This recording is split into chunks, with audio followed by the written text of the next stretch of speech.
पूर्वर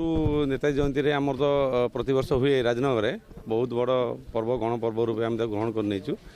तो से आम 100 मीटर पताका भी करूँ संख्या आमर संगठन ने बहुत बढ़ला देखिए शोभा यात्रा बड़ हम से लक्ष्य कर एथर आम 200 मीटर पताका कलु ता भी आम छोट होगा जहाँ आम आगामी दिन मानक आहरी 100 मीटर जोड़ू तो ये भाव में बेसी बड़ आकार आम कार्यक्रम करवा देशभक्तिर भावना सृष्टि करवा दृष्टि आकर्षण करवा मो भारत माँ प्रति समस्त सम्मान करूँ माँ प्रति गोटे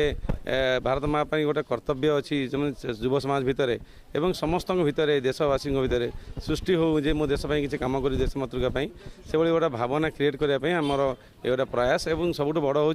पूजा पूजा द्वारा नेताजी वीर चंद्र साई भली वीर महापुरुषों विषय समस्त भितर से जानतु से बुझंतु एवं से भाया विचार समस्त अनुप्राणित हूँ यह आमर लक्ष्य आगामी दिन में बड़ आकार